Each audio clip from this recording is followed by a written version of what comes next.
Hello everyone. तो पिछले 2-3 दिन से बेटा हमारे पास क्वेरीज आ रही थी कि कई बच्चों को दिक्कत आ रही थी कि सर हमें सीयूईटी के फॉर्म में स्लॉट 1 और जो स्लॉट 2 है वो कैसे फिलअप करने हैं। ठीक है, तो जैसे क्योंकि स्लॉट 1 में यदि तुम देखोगे तो स्लॉट 1 में एक तुम्हारे पास लैंग्वेज है, 2 डोमेन स्पेसिफिक सब्जेक्ट है और एक जनरल टेस्ट है तुम्हारे पास। और ऐसे ही स्लॉट 2 में 3 स्पेसिफिक सब्जेक्ट तुम्हारे पास है और एक जो है वो तुम्हारे पास लैंग्वेज है ना। तो बच्चों को दिक्कत ये आई क्योंकि जो यूनिवर्सिटी है अपने पास, जैसे मैं दिल्ली यूनिवर्सिटी की बात करूं तो उसने क्या किया है, जैसे मान लो तुम बीएससी ऑनर्स या फिर बीटेक का कोर्स लेना चाह रहे हो तो दिल्ली यूनिवर्सिटी में 3 डोमेन स्पेसिफिक सब्जेक्ट उन्होंने मांगे हैं, है ना। तो कई बच्चे क्या बोल रहे हैं कि सर हम सेकंड स्लॉट में ही तीनों डोमेन स्पेसिफिक सब्जेक्ट सेलेक्ट कर लें, तो क्या ये सही है, हम पहले वाले स्लॉट में हम कुछ भी फिल ना करें। तो ऐसी कुछ क्वेरीज को दूर करने के लिए हम देखते हैं कि यहाँ पे स्लॉट 1 और जो स्लॉट 2 है वो तुम्हें कैसे फिलअप करना है। ठीक है, तो जैसे साइंस बैकग्राउंड वाले बच्चों के लिए, जैसे मान लो मैं दिल्ली यूनिवर्सिटी का मैं बीएससी प्रोग्राम ही सिलेक्ट कर लेता हूँ। कोई भी बीएससी ऑनर्स प्रोग्राम तुम्हें यदि मान लो फिलअप करना है या फिर बीटेक का प्रोग्राम तुम्हें सिलेक्ट करना है दिल्ली यूनिवर्सिटी के लिए, उसमें तुम्हें क्या बोल रखा है, जैसे मैं बीएससी प्रोग्राम के लिए बात करूँ तो उन्होंने बोला है एक कोई भी तुम्हारी लैंग्वेज, 3 तुम्हारे सब्जेक्ट होने चाहिए इंक्लूडिंग जिस भी तुम सब्जेक्ट से बीएससी कर रहे हो वो सब्जेक्ट तो है ही, और बाकी 2 डोमेन स्पेसिफिक सब्जेक्ट भी तुम्हारे पास होने चाहिए।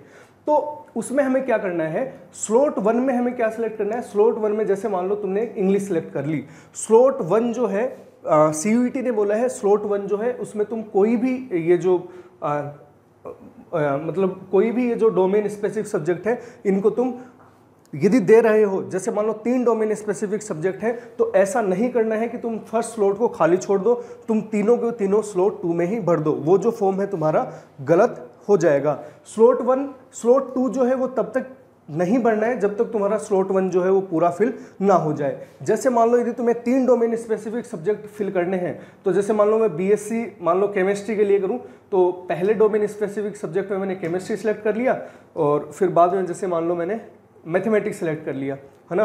तो जब डोमेन फर्स्ट, जब तक यदि हमारा दोनों डोमेन स्पेसिफिक सब्जेक्ट नहीं भरे जाएंगे तब तक जो सेकंड स्लॉट में हमें कोई भी डोमेन स्पेसिफिक सब्जेक्ट फिलअप नहीं करना है।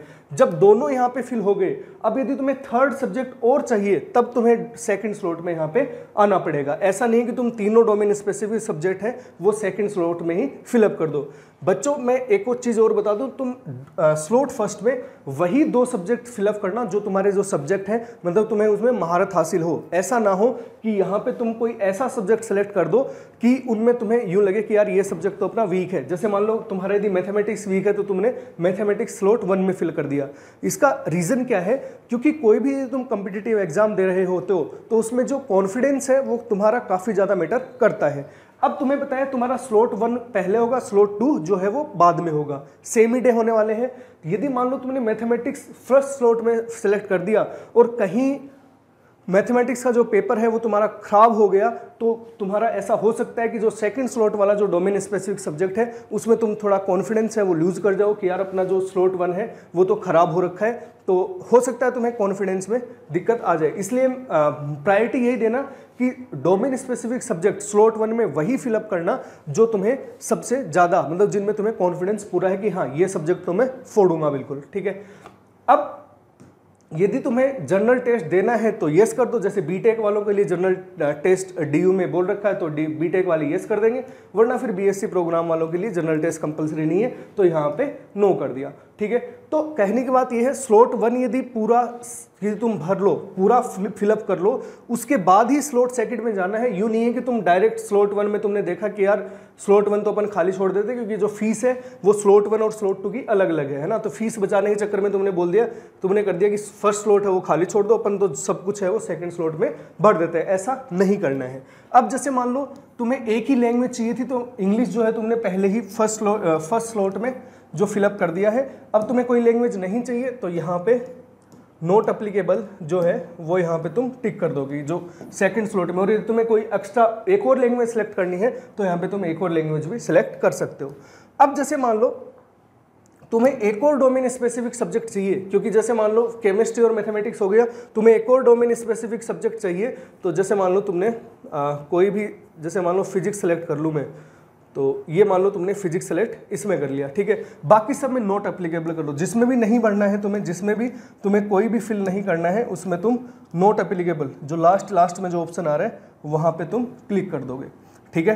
तो ये ध्यान रखना कि ऐसा ना हो कि तुम स्लॉट 2 में ही, मतलब कई बच्चे क्या बोलेंगे कि सर बीएससी और बीटेक के लिए तो हम यदि केवल स्लॉट 2 ही बने तब भी सफिशिएंट है, क्योंकि 3 यहाँ पे डोमेन स्पेसिफिक सब्जेक्ट हैं और हम सब्जेक्ट भी लैंग्वेज भी यहाँ से सिलेक्ट कर सकते हैं, तो हम तो स्लॉट सेकंड से ही काम चला लेंगे, स्लॉट फर्स्ट हमें भरना ही नहीं है। ऐसा नहीं है, स्लॉट 1 पूरा फिलअप होना चाहिए।